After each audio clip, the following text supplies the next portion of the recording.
Mustafa's great uncle. Took us right up the side of this mountain, and we were going around rocks and above cliffs and below cliffs. It was like a trail.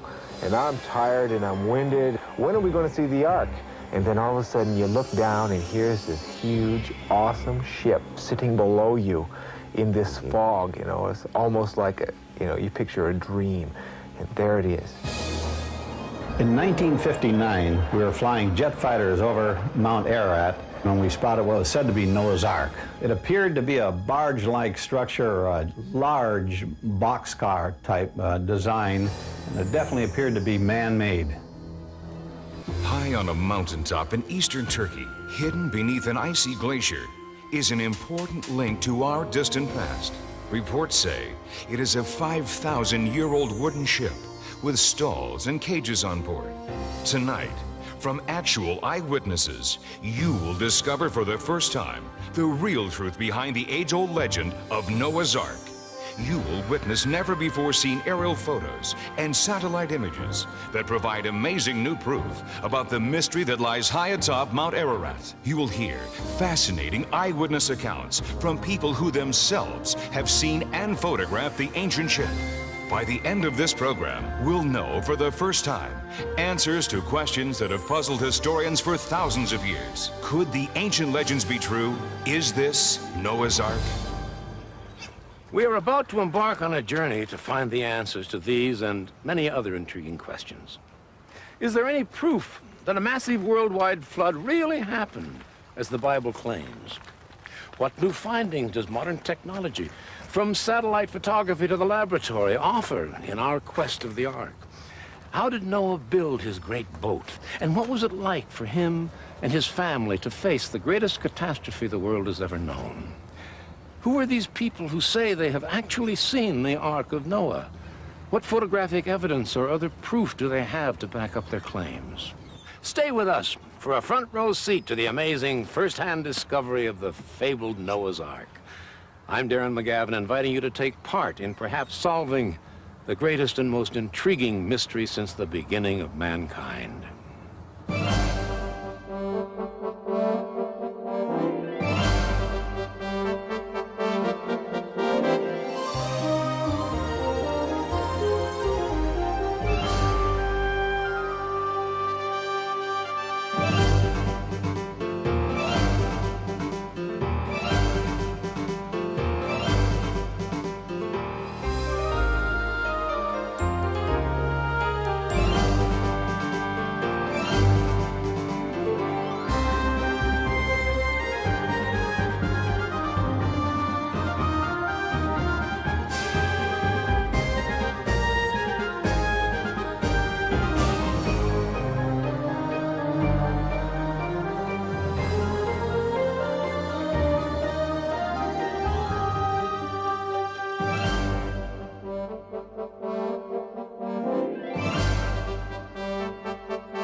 Our search for the Ark of Noah is not meant to be a religious mission. Above all, this is an archaeological quest to determine if this ancient mystery is truth or fable. Ultimately, our quest is to find the Ark itself. The Ark is probably the best known and most debated religious artifact in the world. Ark researchers and scholars have raised many serious and controversial questions. Were thousands of animals actually taken on board an immense boat to survive a devastating flood?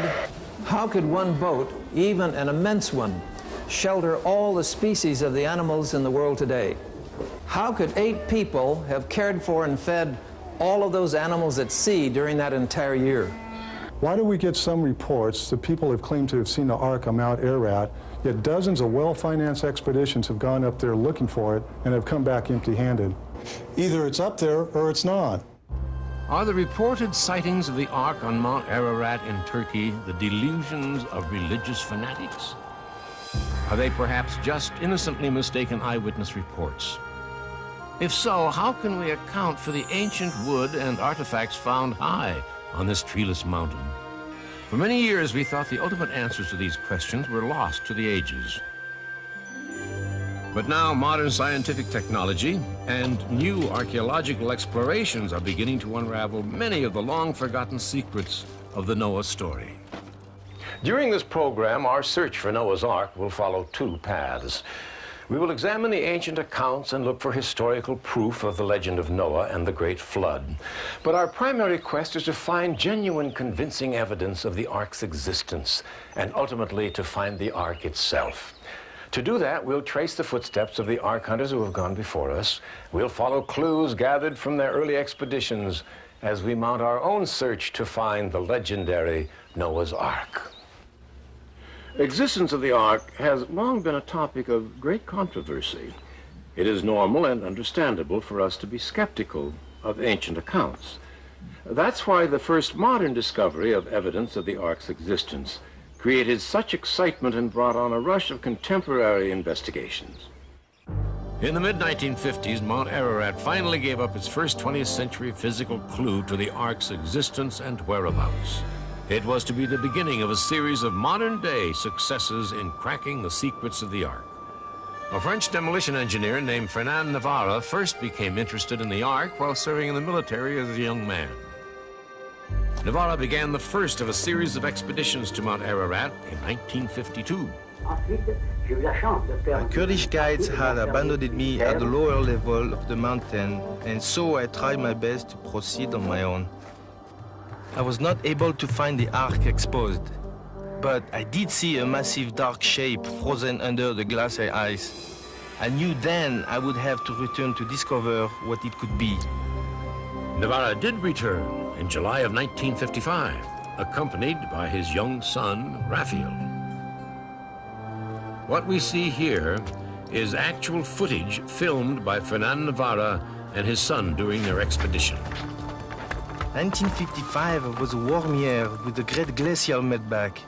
I know if I had a chance to reach the Ark, it would be now. It was Raphael who first spotted something. Navarre carefully lowered himself deep into a crevasse at the 13,500-foot level. The wood was easy to see, but was frozen into the ice. Still then, I had no idea how big it was. What Navarre chopped from the ice was a 5-foot hand-hewn wooden beam. I had dreamed of this. Raphael and I were excited like it was Christmas time. I tried to carry it down the mountain across my pack. It was very heavy. I could not keep my balance.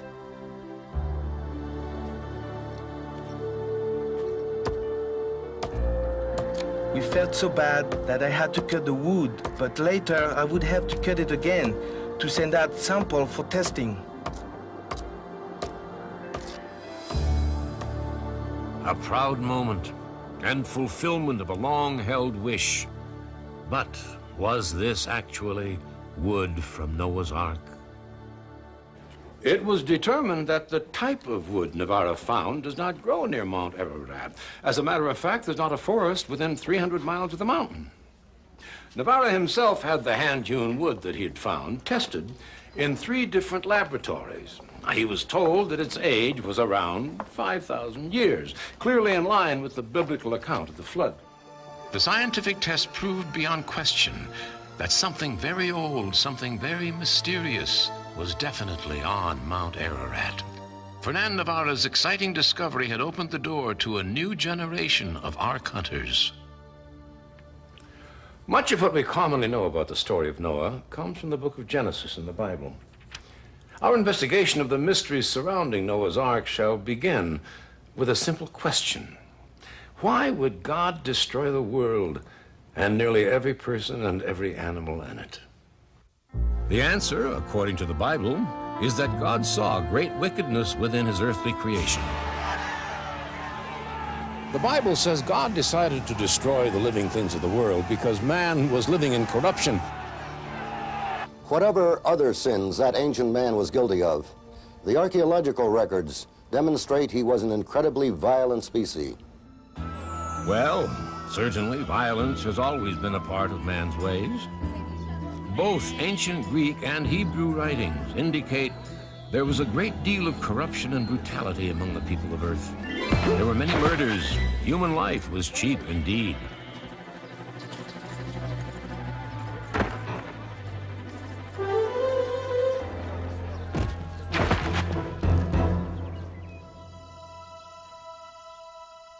But God saw that one man and his family were righteous, the man who was called Noah. The Bible tells us God spoke directly to Noah, saying, "I am going to put an end to all people, for the earth is filled with violence because of them. Behold, I will destroy them with the earth." A close reading of the Bible tells us quite a bit about Noah. What we do know is that he had a wife. Together they had 3 sons, Shem, Ham, and Japheth. Because Noah was a just man who walked with God, all of them, including the wives of Noah's sons, would be spared from the flood. Just 8 people in all. Some people contend that the story of Noah, along with much of the Bible, is nothing more than ancient legend with little basis in truth. But when scientists have gone digging for facts, some surprising findings have turned up. Charles Berlitz, author of numerous books, including The Lost Ship of Noah, is a renowned linguist and has studied the Noah flood account in detail. In all the cultures I've studied, the story of Noah and the flood are practically identical in all different sorts of ancient languages, whether it's Persian, Babylonian, ancient Egyptian, Chinese, Sanskrit. The only thing that changes occasionally is the name of Noah. Not only does it appear in the Christian Bible, but also in the Quran, the Bible of Islam. There it tells the story of Noah, or Nuh in Arabic, who escapes the flood in an ark with his family. These accounts certainly help support the Noah legend, but is there any archaeological evidence to back up these stories? The flood account is found on Babylonian, Akkadian, and Sumerian cuneiform tablets, which are now found in the British Museum. There are accounts of the flood found in individual Chinese characters. Now, these Chinese characters really date back a long time. And we find the most ancient forms of Chinese character in bronzeware vessels. These are ceremonial vessels, and the writing is found inscribed inside of the vessels. So, the naysayers to the contrary, we do find historical evidence of both Noah and the flood. 272 mentionings, to be exact, in every civilization and culture around the world, including the Aztec and Inca cultures the Spanish found in the New World. Our continuing quest for Noah's Ark centers on this totally treeless volcanic peak which borders on Iran and the former Soviet Empire. Mount Ararat rises to nearly 17,000 feet, covering 24 square miles. For a personal perspective of this forbidding mountain and its endless challenges, we visited with Dr. John Morris, a geology professor who has led 13 expeditions to Mount Ararat. I've climbed mountains all over the world, but Mount Ararat is, I guess, it's brutal. It's just the worst I've ever climbed. Actually, from the south side, when you look at the mountain, it looks like a nice volcanic cone, but then on the opposite side, there's this incredible canyon called the Ohora Gorge. It's about 1.5 times the height of the Grand Canyon. There are vertical rock walls. I'm convinced they're unclimbable. It's covered with an ice cap year-round, and that ice cap is always eroding these volcanic layers, producing avalanches down below as it erodes along.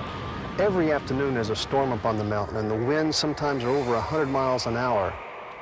But neither the ominous legends nor the lethal hazards of the climb have ever detoured the thousands of determined answer seekers. They have been challenging the mountain for hundreds of years.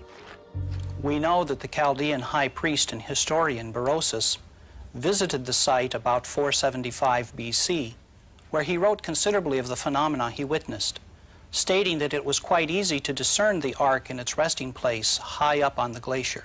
Hieronymus, the Egyptian historian of 30 BC, who authored an ancient history of Phoenicia, mentions the ark's existence on Mount Ararat. Also in the same period, Nicholas of Damascus, the biographer of Herod the Great, told of the ark's landing near the summit of Ararat and reported that timbers were still there. Many, many celebrated men of antiquity made journeys to the awesome mountain. One of these was Epiphanius, the saintly bishop of Salamis in 360 AD, who was shown an already treasured relic of the ark, a well-preserved and identifiable piece of a seagoing vessel structure. Armenian historian Hython said he himself saw the Ark in 1254. He wrote, "At the summit of Mount Ararat, a great black object is visible, the Ark of Noah."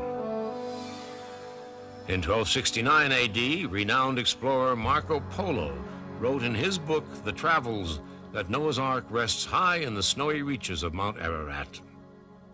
There is plenty of ancient historical evidence spanning nearly 2,000 years that the Ark is on Mount Ararat.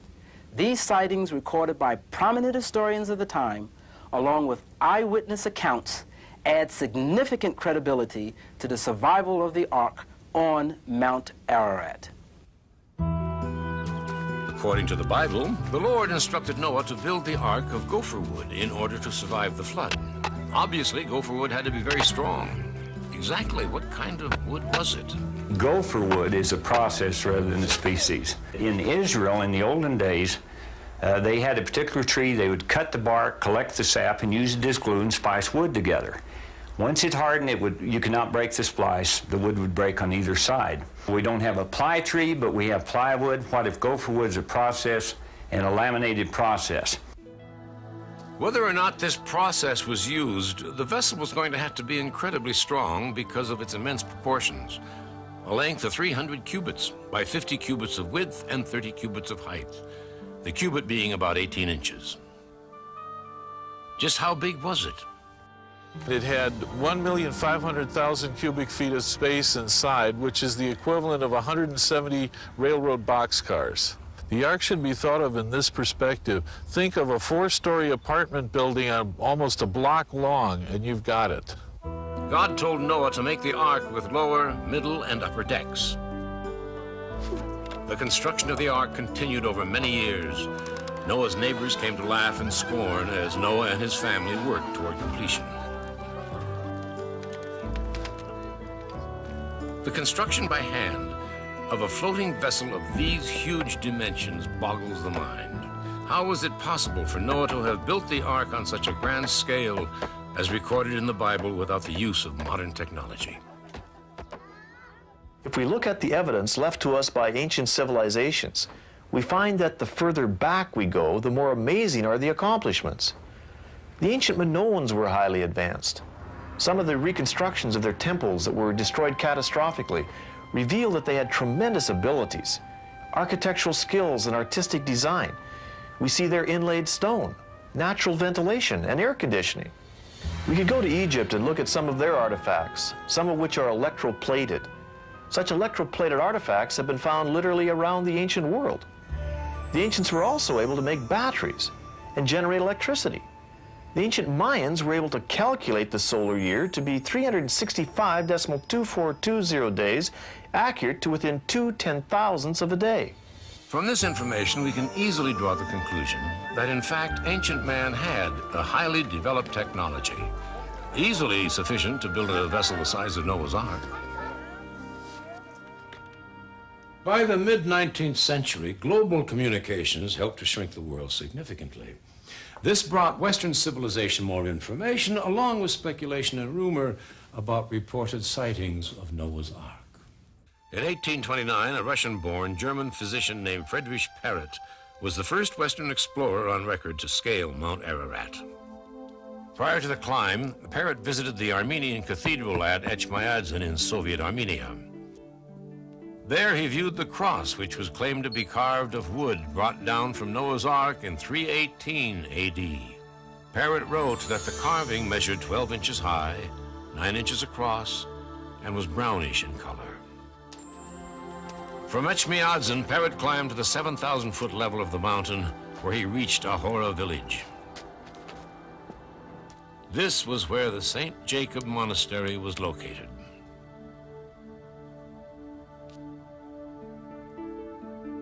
There he saw ancient manuscripts and relics from the Ark.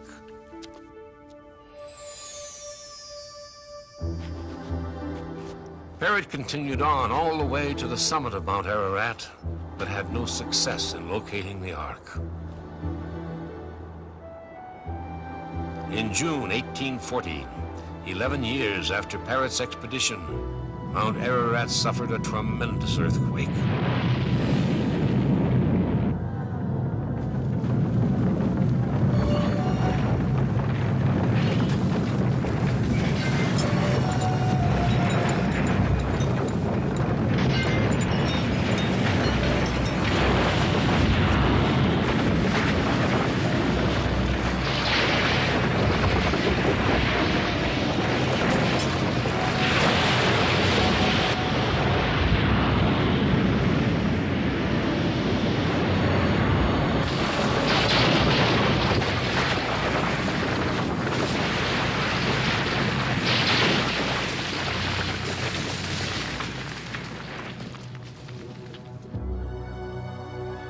monastery and most of the 2,000 homes and buildings in the area were destroyed by the earthquake.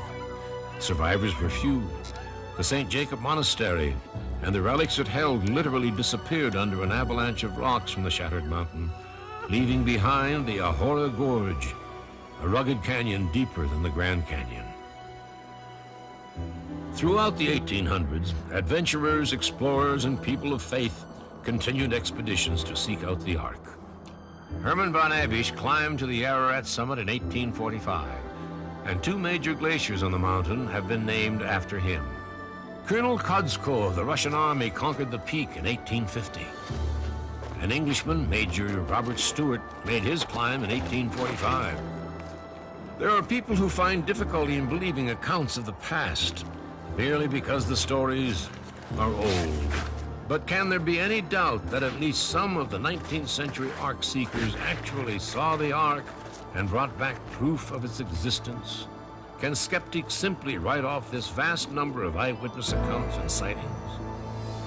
I have studied virtually every known historical sighting of the Ark on Mount Ararat. Over the past 150 years, many of these accounts of the sightings have gone into considerable detail. I have compared 34 of these sightings, and I found that there is a tremendous consistency between eyewitnesses, even though they never knew each other. We can choose to believe that all of these reports are based upon lies, or based upon the information presented by the eyewitness accounts. We can choose to believe that the Ark, or some large wooden barge, is on Mount Ararat, if just one of these reports is true. With the completion of the great boat, God commanded Noah to bring unto the Ark 2 of all living creatures, male and female. Wouldn't the gathering of the animals have been a virtually impossible task? A feat beyond all probability? The Bible says the animals shall come to the Ark. In this case, we wonder how the animals knew to come to this location. We think that instinctively they sensed from what was going on around about them that this impending disaster was about to happen. And as a result, they were led or even driven to seek a place of safety. Hence, the animals came to the Ark. Even with the enormous size of Noah's floating vessel, many serious questions arise that clearly challenge the credibility of the entire Ark story. The question I would ask is quite simple. How could 2 of every living animal be brought aboard any vessel? The sheer numbers and weight would overwhelm a fleet of arks. I don't believe we can take the story of the Ark literally. Actually, the biblical record does not say that every species of animal in the world was in the Ark. Many kinds were in the ocean, whales and marine creatures of various types, and of course, the major insect varieties in the world were not included either. From studies that I and others have done, we estimate there could have been from 2,500 to 20,000 different kinds of animals taken aboard Noah's Ark. Each family of creatures on the earth today have a single pair of ancestors. For example, even though there are over 300 varieties of dogs in the world today due to selective breeding, they have a single common ancestor. Considering the number of kinds of animals required to be put aboard the Ark, there would have been ample room to load the ancestors of all the species we know today, with room left over for Noah's family, food, and supplies. Despite all the ancient accounts and reported sightings, most people over the years felt that the Ark story was just an old legend. Part of the problem was that there was only one widely known written account of Noah's Ark, the Holy Bible. The credibility of the biblical story of Noah got a big boost from an unlikely source in a most accidental fashion from this man. In the mid-1800s, George Smith, an engraver by trade, used to spend his lunch hours in the British Museum. I was not a trained archaeologist, but I had an endless fascination for things of an historical nature. My special interest was with artifacts of ancient Assyria. Though I'd never been to that part of the world, I'd read extensively everything available on Middle Eastern cultures and was utterly captivated by the subject. As a frequent visitor, Smith had struck up a friendship with the museum director, who was impressed by the man's intelligence and enthusiasm. Smith was offered a special job.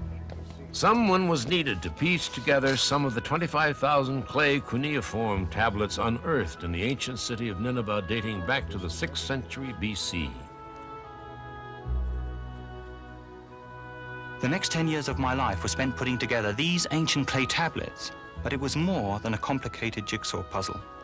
The inscriptions I translated from those tablets had a profound effect on the world of archaeology.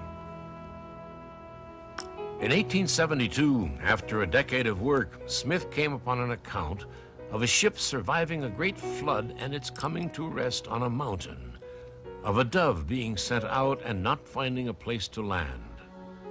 The story told in these tablets, known as the Gilgamesh epic, paralleled exactly the story of Noah in the Bible, suggesting the biblical account is far more than a fictional legend. George Smith's startling findings stirred great scientific curiosity and rekindled enormous public interest about the Ark and its possible discovery. This led to many attempts by adventurers and explorers of the times to climb Mount Ararat in search of the Ark. In 1876, James Bryce, a highly regarded British statesman, jurist, and author, journeyed to Mount Ararat. There, Bryce began the first recorded solo attempt to scale the mountain. On his trek, he discovered a 4-foot-long, 5-inch thick, partially petrified piece of hand-hewn timber. It was found at the snow-covered 14,000-foot level. Major newspapers of the day, including the New York Times, published Bryce's story, indicating his discovery of Noah's Ark. But Darwin's new theory of evolution was just then gaining in popularity. The Bryce account, which supported traditional religious thought, was largely ignored. In 1883, an expedition was sent on to Mount Ararat by the Turkish government to survey damage from a recent earthquake. The expedition team reported the discovery of the forepart of a very old ship jutting out of the ice 14,000 feet up the mountain. Measurements were taken, the Ark was entered, and the team reported seeing several stalls and cages inside the great vessel. Unfortunately, the Turkish report stirred very little international interest, once again because of the current popularity of Darwin's new theory of evolution. The long task of gathering the animals into the Ark was nearing completion. Go into the Ark, you and your whole family, God told Noah, because I have found you righteous in this generation. Those who came to witness the spectacle considered it nothing but folly. God's vow echoed for Noah. In 7 days he would send down rains from the heavens and wipe from the face of the earth every living creature he had made.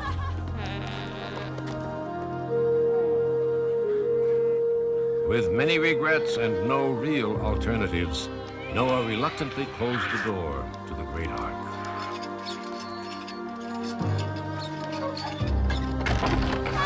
The people continued to mock Noah, unaware of the devastation and death that lie ahead.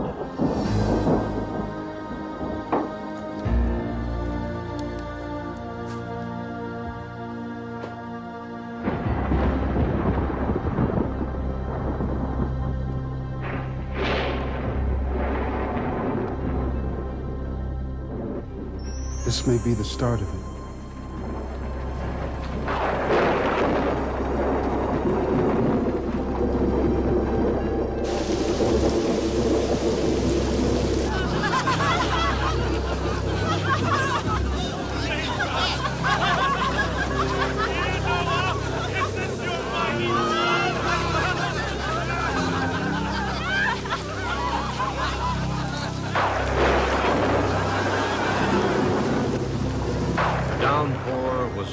Beyond anything they could have imagined.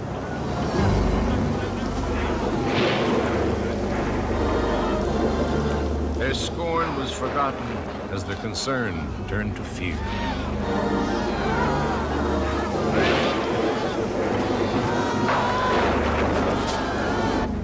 Even among the 8 on board, uncertainty was growing.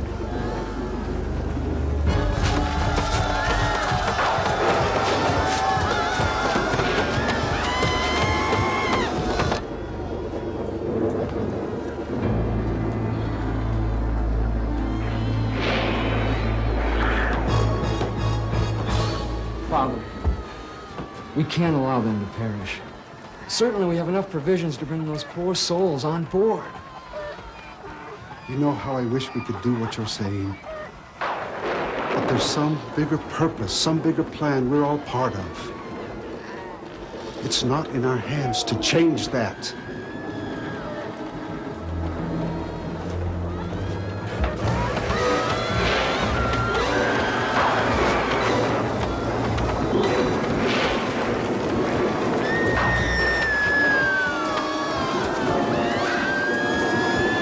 Because of the sort of man he was, Noah's heart went out to them. But he knew he had no choice but to follow God's commands.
What about the Ark itself? What was it designed to do during the flood? Was it capable of carrying out its assigned life-saving tasks? Could a seagoing vessel built to the Ark specifications endure a 40-day-long cloudburst and survive in a violent storm-tossed sea for months on end? Would the Ark be sound and stable in the water? Some scholars completely reject the idea that a wooden boat the size of Noah's Ark would be at all seaworthy.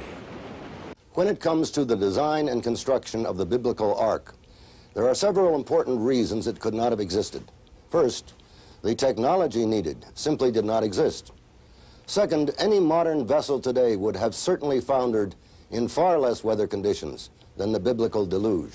It is highly unlikely Noah's wooden ark would have survived more than a few hours under such conditions. To examine this issue ourselves, we took a model of the Ark to a marine laboratory to see how it would handle waves and other hydraulic stresses. When subjected to the irregular waves generally found on the ocean, the Ark was deemed not only seaworthy, but exceptionally stable. Then the test tank duplicated waves equivalent to 200-foot tidal waves. Again, the Ark was not only seaworthy, but extraordinarily stable.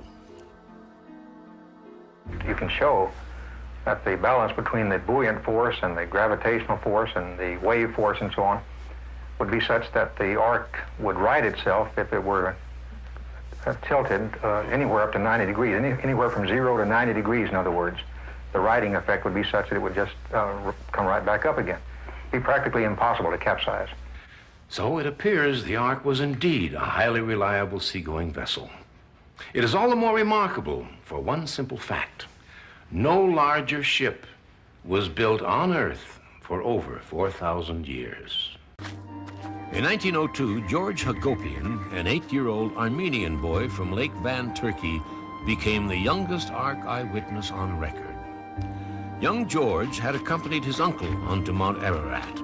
This was a summer of particularly warm weather, making the Ark both visible and easily accessible to the young boy and his uncle.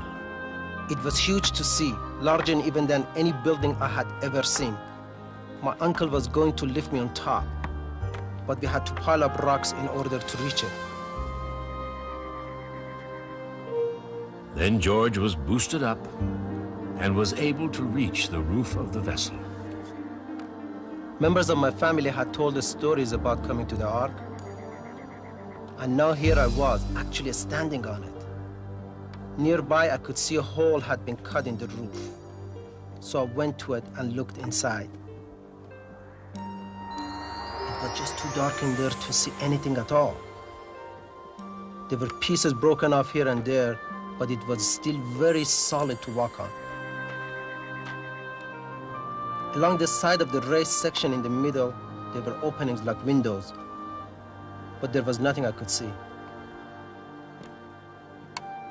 Years after the event, George Hagopian described what he had seen to archaeological illustrator Dr. Alfred Lee. Up here, George Hagopian, after a 4-year drought, went up with his uncle and saw the ark completely exposed. He also noticed along the side here the wood grain, beautifully fitted joints with wooden dowels. He could see the color of the grain. It was not a stone formation. It was definitely a man-made wooden construction.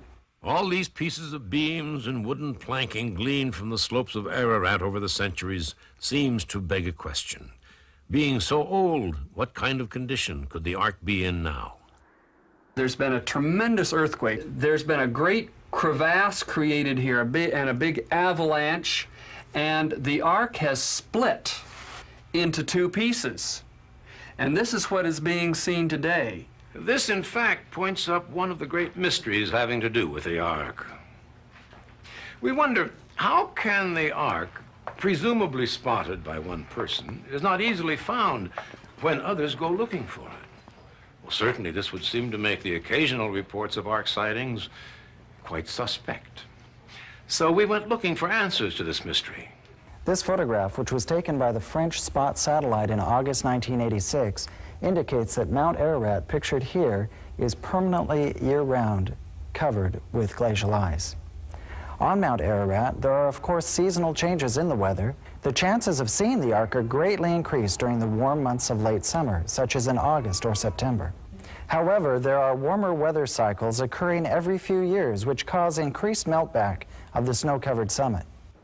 It's possible and probably likely that the ark is only visible or accessible during these infrequent periods of warmer temperatures. An expedition coming to find the ark could walk directly over the icebound ship and never know that it's there. It stayed dark and overcast during the long storm. So the first appearance of sunlight was a revelation.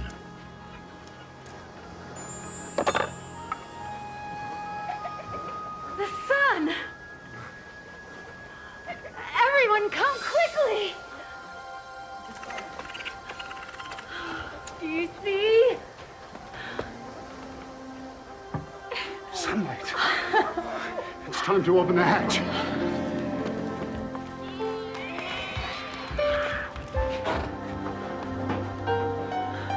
At long last.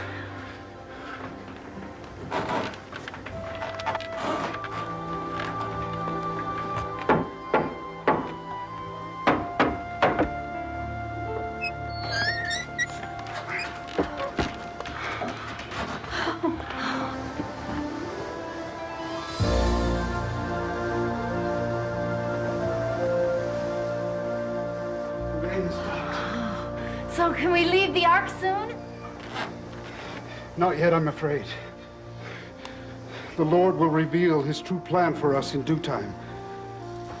In fact, they would continue to be afloat aboard the ark for another 7 months.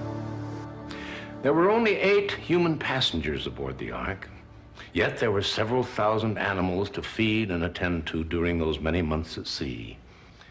It seemed like a nearly impossible task. Could it have been done? In the ark, we would expect that there would be a lot of darkness, mainly due to the storm above. Under these conditions, the animals on the ark would probably feed less, sleep more, and in many cases, we would expect that they would be in hibernation. Combine this quieting with lack of feed, sleeping, darkness, all of this would go together so that the family of Noah would be more than adequate to care for the animals for even up to a year. It was in 1916 when the history of ark sightings took another important turn.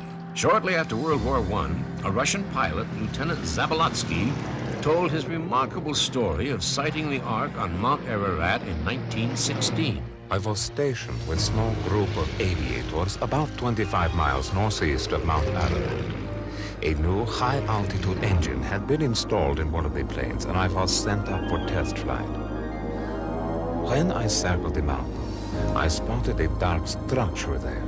Huge. Something the size of a battleship. It was a strange-looking craft, but quite clearly a boat with a rounded-over top. News of Lieutenant Zabolotsky's sighting reached Tsar Nicholas himself. In 1917, the Tsar dispatched 2 companies of soldiers to locate and document this extraordinary find. The soldiers found and measured the Ark. They also made a photographic record of the great ship. Unfortunately, these events were unfolding just as the communist revolution was breaking out at home. As a result, the reports and photos of this expedition have yet to be found and are presumed lost, or hidden in some secret Kremlin vault. However, they were seen. Megan Butler, managing editor of Regnery Gateway Publishers in Washington, D.C., recently published the book Anastasia. It tells the life story of the Russian Tsar's daughter. There's been controversy about whether or not there ever was a Russian expedition or an Ark sighting around the time of 1916 or 1917. Our author spent 20 years researching Anastasia, the last surviving member of the Russian royal family. During one of his personal conversations with her, he was shocked when she started talking about an expedition which her father, the Tsar, had commissioned to go to Mount Ararat and measure and photograph Noah's Ark. She told him she'd actually seen the photographs and the report from the expedition. She also told him she'd worn a cross made from the wood of Noah's Ark. During World War II, Allied pilots flew many missions in the vicinity of Mount Ararat. I was in North Africa, stationed with the Signal Installation Battalion doing work for the Army Air Force. A flyer, a good friend of mine, he and I decided to have a cup of coffee one evening. And while in the officers' mess, overheard the conversation of a couple of other officers concerning pictures they took when they were flying over Turkey and over Mount Ararat. And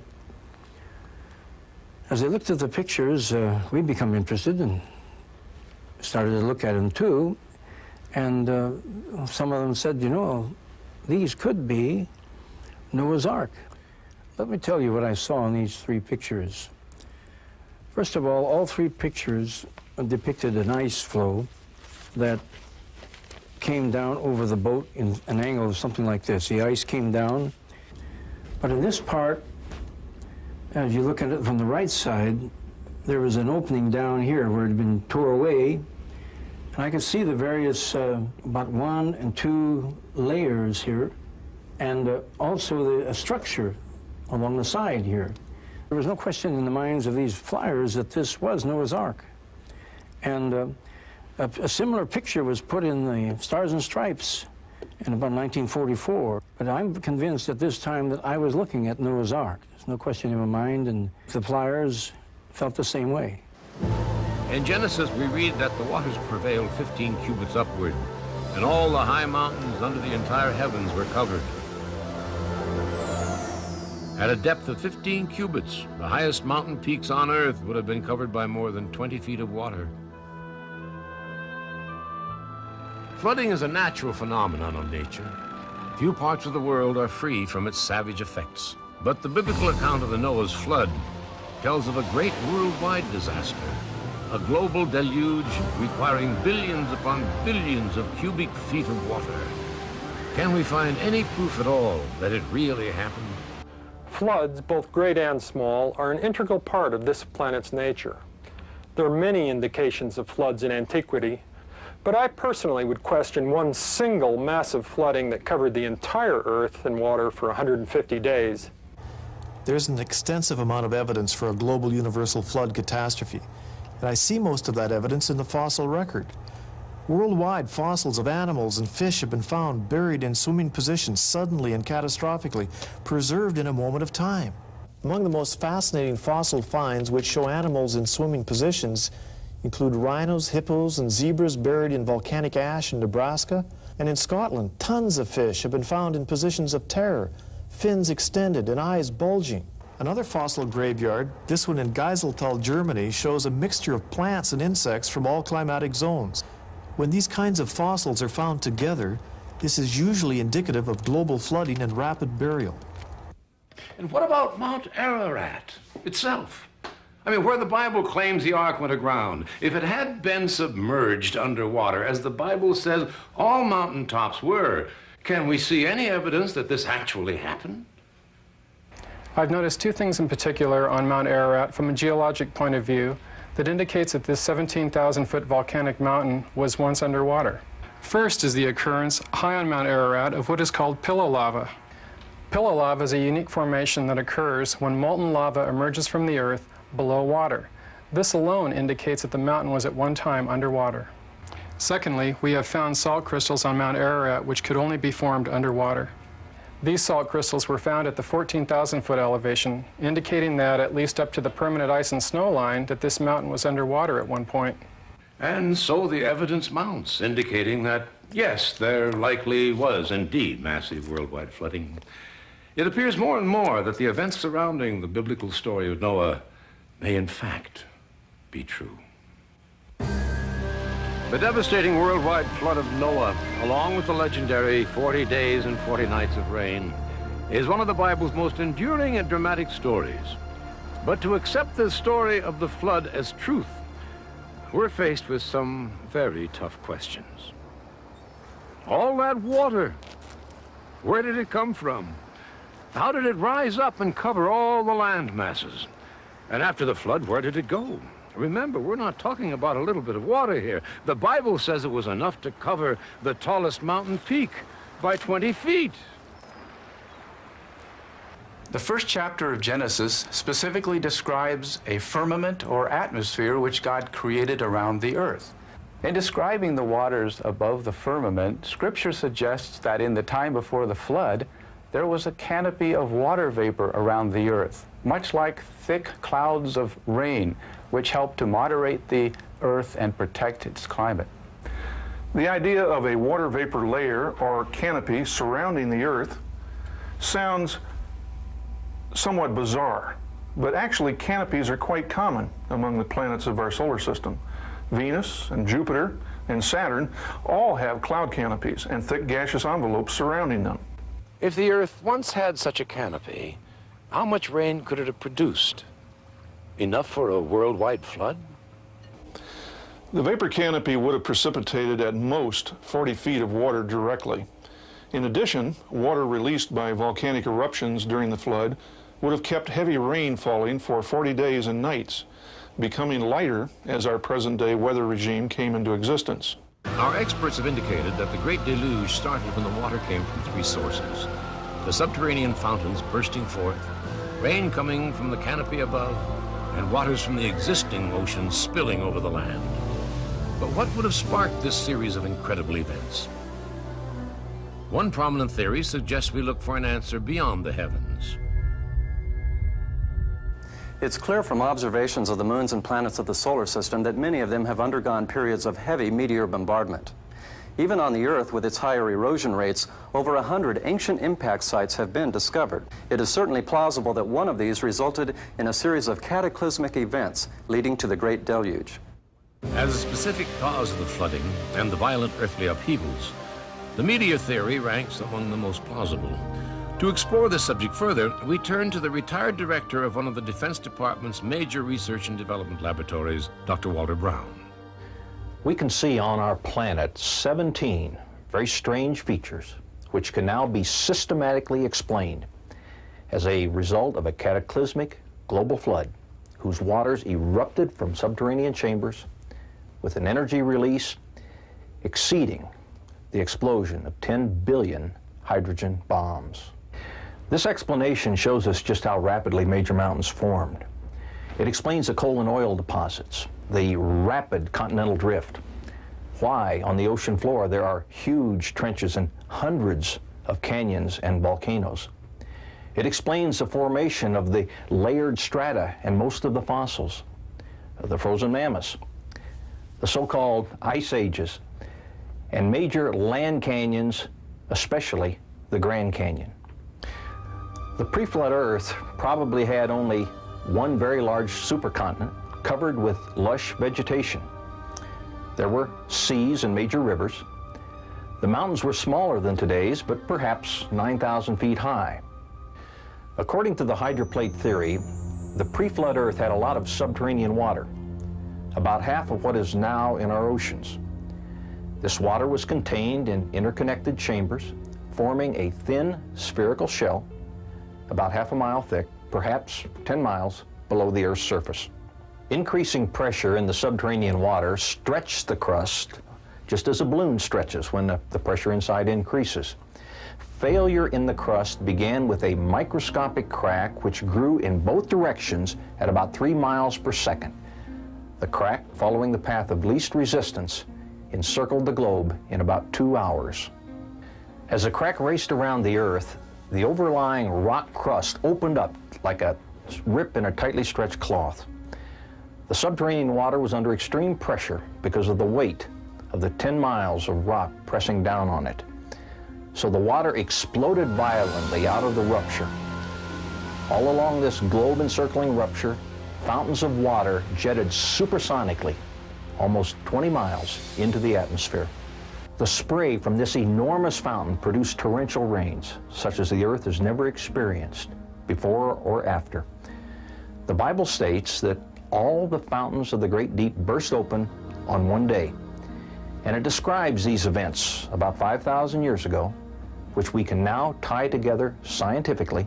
Some of the water jetting high above the cold stratosphere froze into supercooled ice crystals and produced some massive ice dumps, burying, suffocating, and instantly freezing many animals, including the frozen mammoths of Siberia and Alaska. The high-pressure fountains eroded the rock on both sides of the crack, producing huge volumes of sediments that settled out of this muddy water all over the Earth. These sediments trapped and buried plants and animals, forming the fossil record. This erosion widened the rupture. Eventually, the width was so great that the compressed rock beneath the subterranean chamber sprung upward, giving birth to the mid-oceanic ridge that wraps around the Earth like the seam of a baseball. The continental plates, the hydroplates, still with lubricating water beneath them, slid downhill away from the rising mid-Atlantic ridge. After the massive, slowly accelerating continental plates reached speeds of about 45 miles per hour, they ran into resistances, compressed, and buckled. The portions of the hydroplate that buckled down formed ocean trenches. Those that buckled upward formed mountains. This is why the major mountain chains are parallel to the oceanic ridges from which they slid. The hydroplates, in sliding away from the oceanic ridges, opened up very deep ocean basins into which the floodwaters retreated. On the continents, each bowl-shaped depression or basin was naturally left brimful of water, producing many post-flood lakes. The demonstrations you have just witnessed of a massive worldwide catastrophe in antiquity supports the biblical story of the deluge in every detail. The challenges of Mount Ararat, even for the professional climber, are formidable. The search for the Ark, in purely physical terms, can be both enormously difficult and highly dangerous. It's difficult enough to fight the elements in scaling Mount Ararat in search of the Ark. But the political conditions in these parts can often be as unpredictable as the mountain itself. Anyone traveling to Turkey to search for the Ark is putting their personal safety at considerable risk. To understand this part of the world is to understand a very complex political situation, which is composed of many regional population groups. This part of Turkey used to be known as Armenia.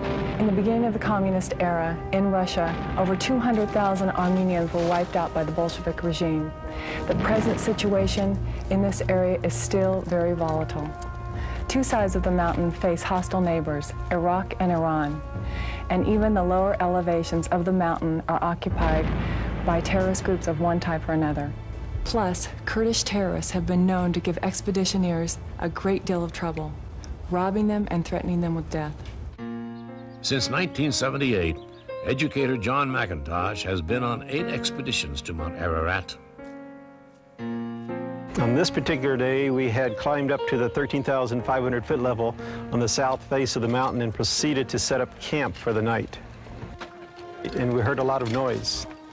I couldn't understand what they were saying, but it was pretty clear they wanted us out of our tents.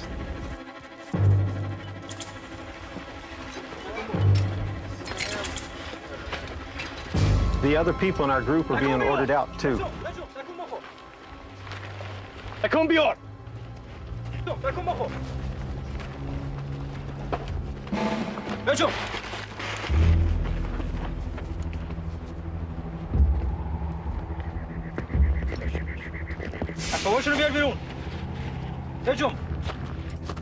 They hauled out everything we had and pulled aside our cameras and any other valuables they wanted to keep.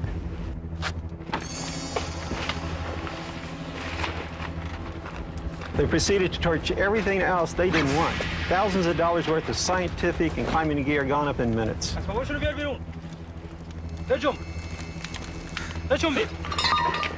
They had everybody in our group move back into a line. At that instant, it didn't really dawn on me what was taking place until I looked up.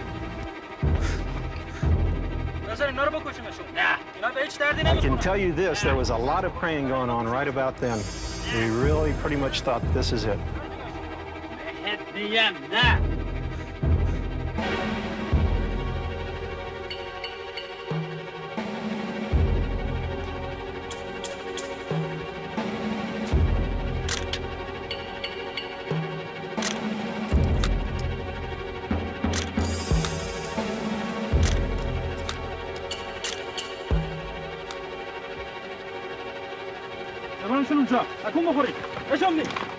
We didn't wait around for them to have to tell us twice.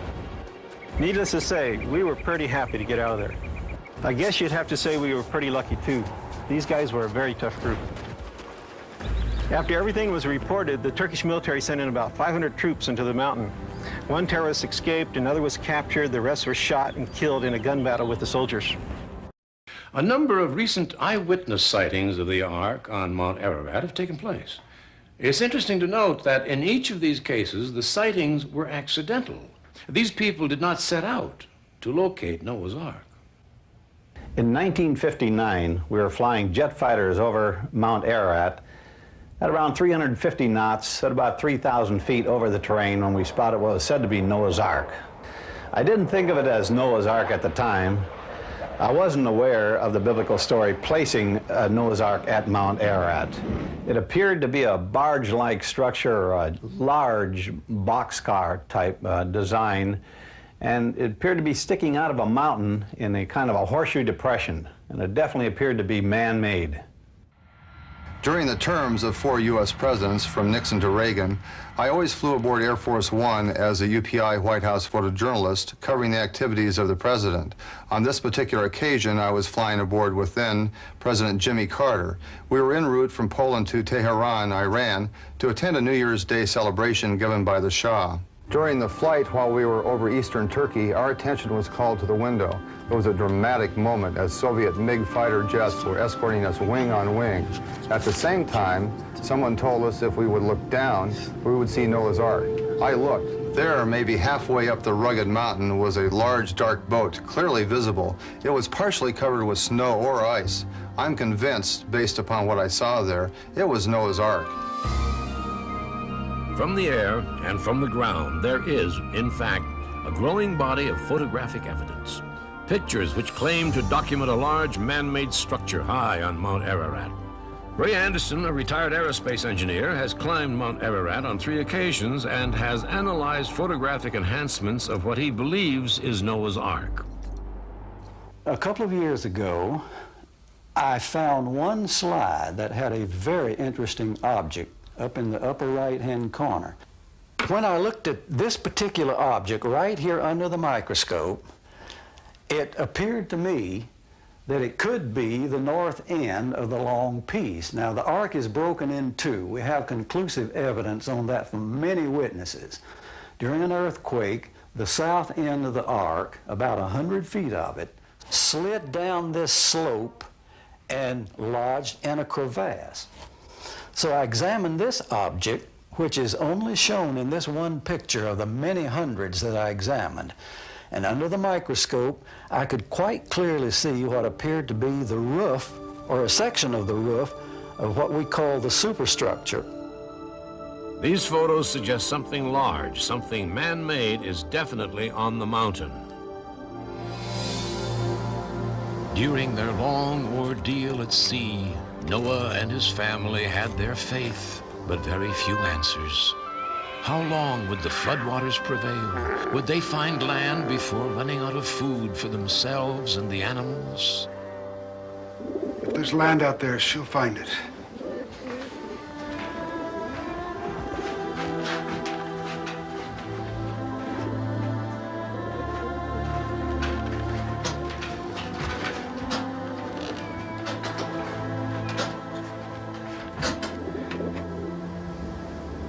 Noah sent out a dove from the ark to search for dry land which may have surfaced above the floodwaters. But the dove returned having found no place to rest.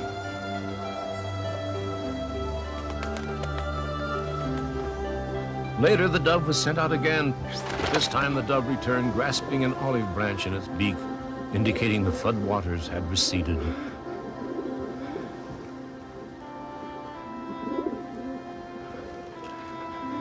The ark was at sea for many long months, waiting for the storm to cease and the floodwaters to recede. At long last, it came to rest on the mountains of Ararat. Now, 8 months after the flood began, other barren mountain peaks became visible. Noah and his family followed God's command and continued to stay aboard the ark for their safety and that of the animals. It was their only shelter and home. It was on the 10th month that Noah climbed to the highest reaches of the ark. There he opened the hatch, which allowed him to reach the roof of the great boat. He climbed onto the roof to be able to see in all directions from where the ark had come to rest. The barren landscape still showed the ravages of the devastating flood. It was to be nearly 60 more days before Noah felt it was safe enough to leave the ark.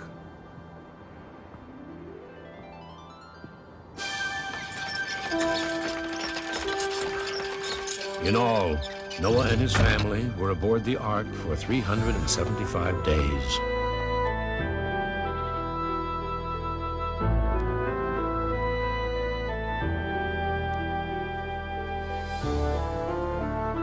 And the creatures of the earth were set free once again.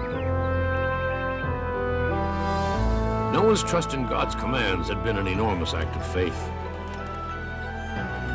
But it was faith well rewarded. Noah and his family were the only humans to survive the great flood. And for Noah's faithfulness, the Lord promised never to bring such destruction again. And for the first time on earth, set a rainbow in the sky, sealing this promise to mankind.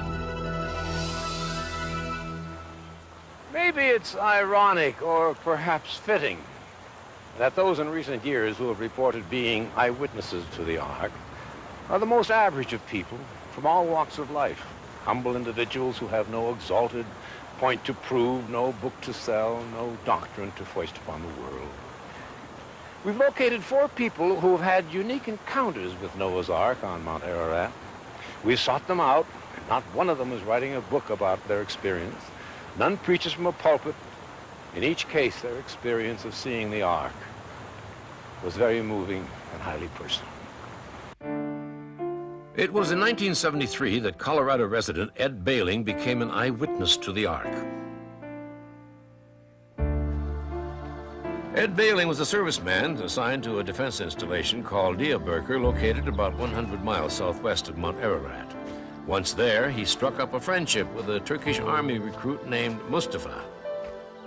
I made it a goal when I left the United States to go to Turkey to see as much as I could.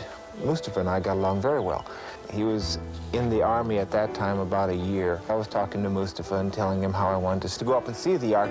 He said he had a great uncle that knew where the Ark was, and his great uncle was going to take us up to it. So I was kind of exciting, you know. Boy, I'm on an adventure. We found ourselves at this old tent, this old camp. Mustafa's great uncle. He knew it all, basically. He was the elder of all. His uncle seemed kind of reluctant to take us up there. You know, I'm talking to Mustafa, he says, you know, well, I convinced him that you're okay. Locals who live here are very suspicious of outsiders. Without this local connection, this visit to the Ark would have been impossible. I asked him to take a camera, but he preferred that I didn't. He said, Ararat is close to the Russian border, and you're American, I'm Turkish. That could cause some uncomfortable situations.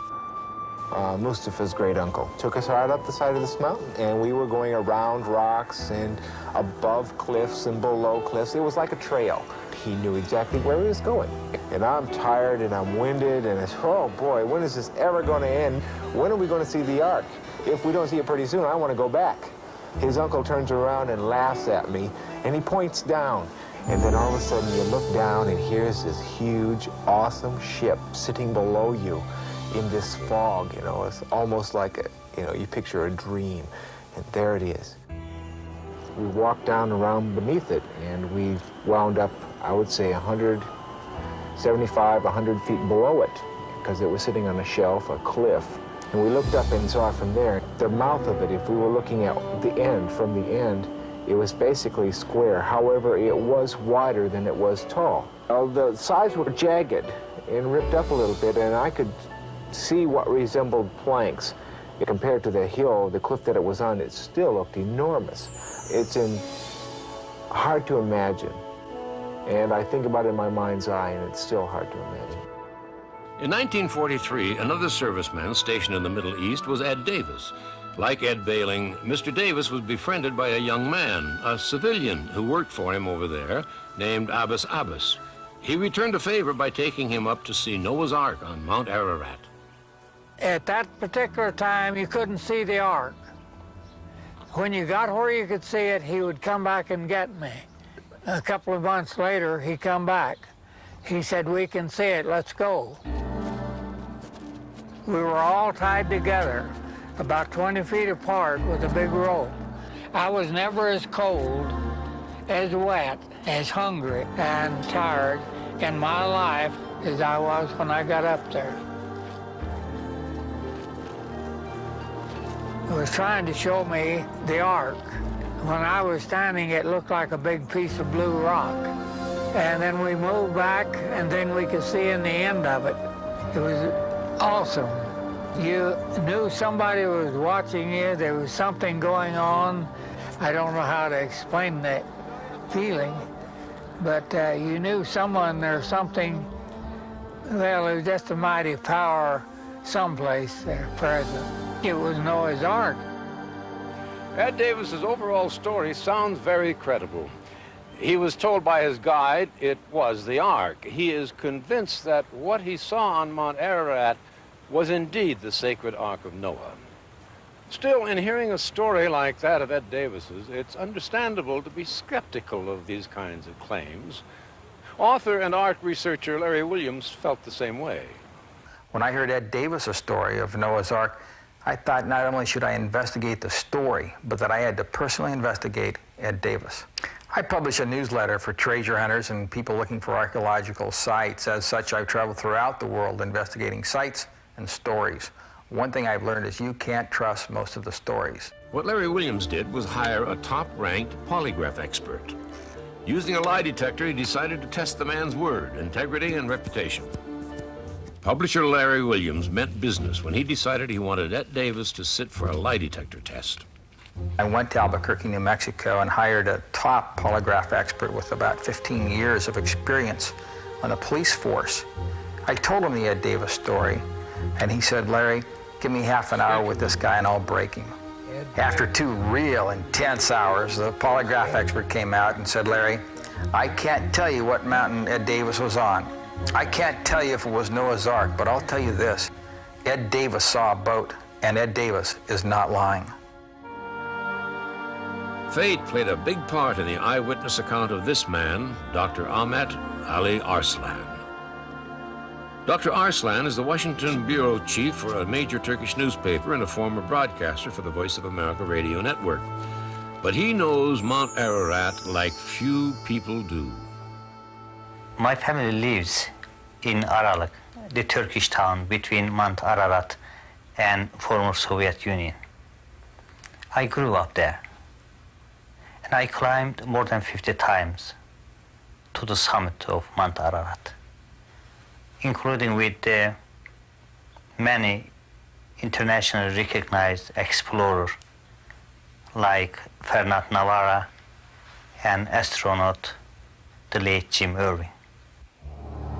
In 1989, I climbed to the northern part of Mount Ararat, which is upper side of Ahura Gorge, the most dangerous site of Mount Ararat, covered with huge glaciers and very dangerous crevasses. Because of my Turkish nationality, I was given permission to investigate on certain areas on Mount Ararat where the others could not go. I went to check a certain area which had been shown in a satellite photo as a possible location of Noah's Ark. I was coming close to the site. Suddenly, the ice and snow began to give away.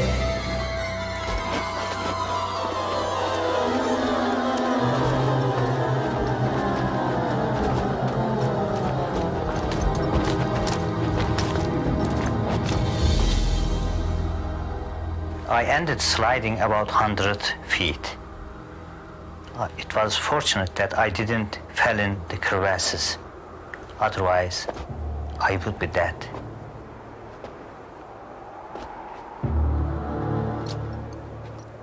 When I regained my footing, I noticed 100 or 200 feet away, there was building type of structure, definitely made of wood.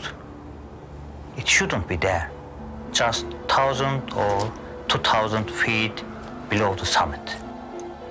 It almost looked like a captain's cabin. I immediately took my camera and shot pictures. You can see straight, flat beams and such. Definitely appears man-made structure. My belief is that what I saw and what I took in my photographs definitely, without question, is Noah's Ark. So far, we have counted a number of 20th century civilian and military aerial sightings of Noah's Ark. We've also presented the modern-day eyewitness accounts of George Hagopian, Ed Bailing, Ed Davis, and Ahmad Arslan. But is there one single factor that all these accounts have in common to help us actually find the Ark for the world to see? The answer is yes. The Ark's location on Mount Ararat. All sightings have been on the north side of Mount Ararat, above the Ahura Gorge. In an August 1990 helicopter expedition around Mount Ararat, we flew over the glacier on the northeast face of the mountain. At that time, we took this photograph of a rectangular object we believed to be the Ark of Noah. So we have the photograph shot by the Karlbau group where the shape of an object in the glacier could be seen. But we took that a step farther, having the photograph computerized for analysis. Now we're seeing a computer image of the primary object identified by satellite. As we enhance the computer image of this object, we can see that the object is rectangular in shape. Here, this is the outline, and the object extends over a ledge. In my opinion, this is clearly a man-made object. Our mystery would already be solved if the Central Intelligence Agency and our Defense Department would only release their reconnaissance photos of spy satellite imagery of eastern Turkey. And why won't they? There at the Strategic Air Command are secret documents right now which have pictures of Noah's Ark. They're even labeled Noah's Ark on the picture. We know our government has photos and satellite imagery of that area of Noah's Ark. However, they probably won't want to release that because when they do, they'll also disclose just how good our spy technology has become. Well, since our government would not cooperate in our search to pinpoint Noah's Ark on Mount Ararat, from France we have imagery from the satellite known as SPOT, the French SPOT satellite imagery taken 555 miles above the Earth's surface, can identify objects down to 10 meters in size. That's about 30 feet. This was a source of photo reconnaissance used by American fighter pilots in the Gulf War against Saddam Hussein. We've brought the latest modern technology into our search for the Ark. Interestingly enough, what may be difficult to make out in photographs taken at a distance of 300 to 500 feet on a fog-shrouded mountain may be identified more precisely and scientifically from hundreds of miles above the Earth with the use of three-dimensional animation. We've taken the French spot satellite imagery to a Boston company called Task. It's an applied information technology firm that specializes in 3D terrain animation. It is at Task that we will continue our search for the Ark at locations pinpointed by satellite. In our animation model, we're approaching Mount Ararat from a couple of hundred miles away.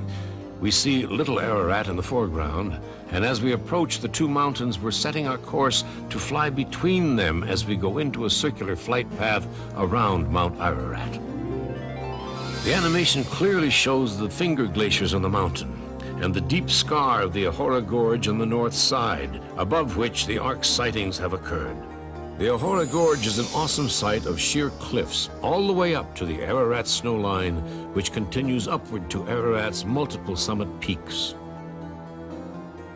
Coming back to the Ahora Gorge across the Abish glaciers, we're going to examine 3 locations where parts of the Ark have been pinpointed by satellite as well as by eyewitnesses to determine if we can obtain a better visual perspective of the sites.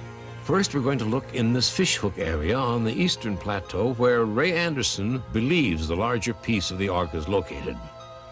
Moving down from about an 11 position on a clock face to a 5 position, we're directly over the site pinpointed by the Spot satellite and depicted in photos taken on 3 different successful Ark expeditions.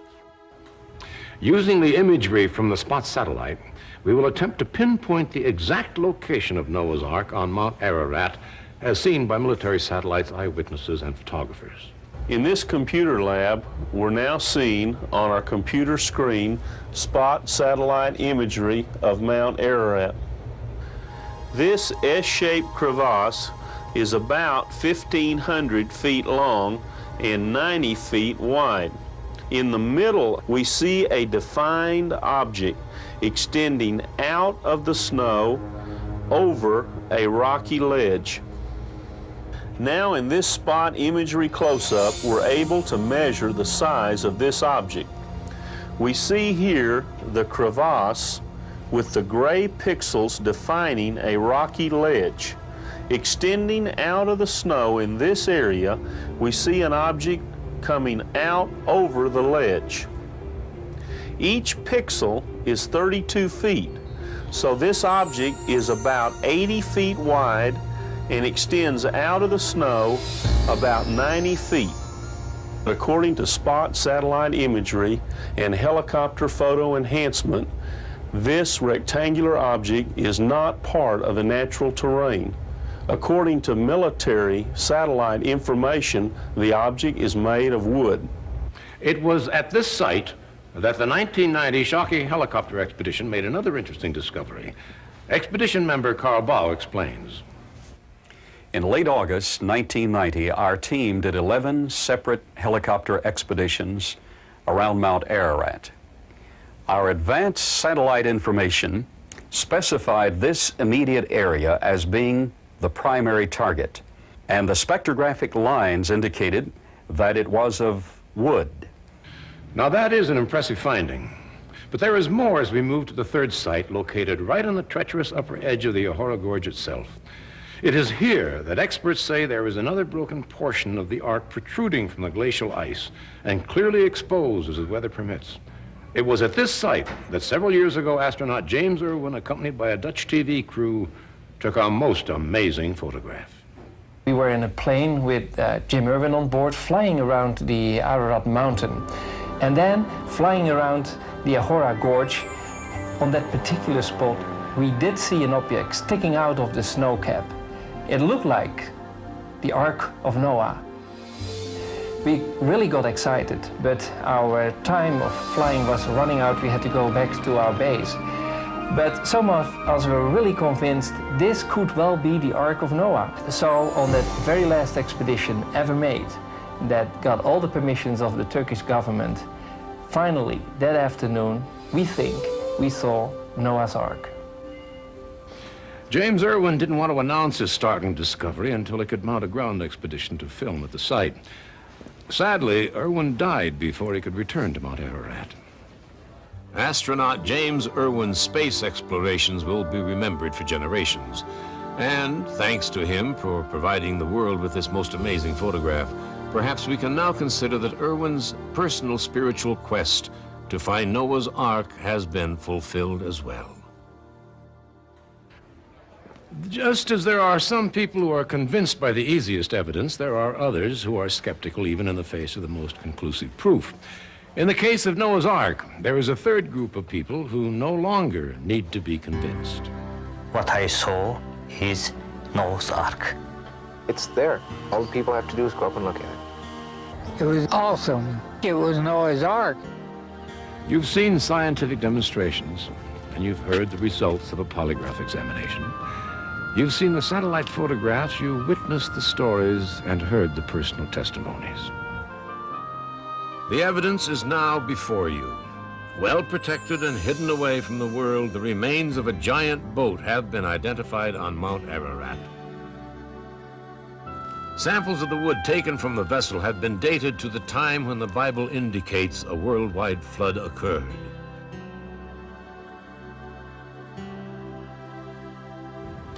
From this and everything we've seen on this program, what conclusion can be drawn?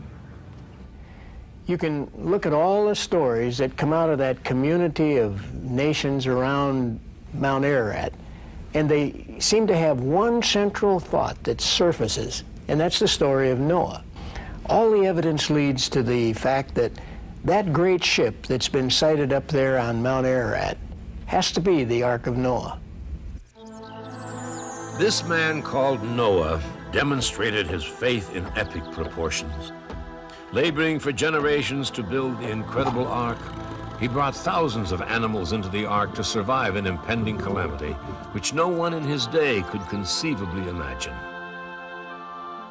He asked his family to believe in him, and in return he rescued not only them, but all of us who have descended from him. This is more than the story of a great boat and a great flood. It is also the story of a great man. Isn't it remarkable how this book, so long cherished almost solely as a treasury of faith and guidance, is suddenly emerging as an uncanny historical document as well? The latest science and modern technology, as you've seen, seem to support the story that the Bible has been telling for some 3,000 years. If the Ark of Noah is in the icebound slopes of Ararat, as the weight of evidence seems to indicate, how shall we handle this new and powerful knowledge? Will we be able to accept the proof of the world's second beginning as we approach the dawn of the 21st century? It is a most intriguing thought, is it not? I'm Darren McGavin. Thank you for joining us for the incredible discovery of Noah's Ark.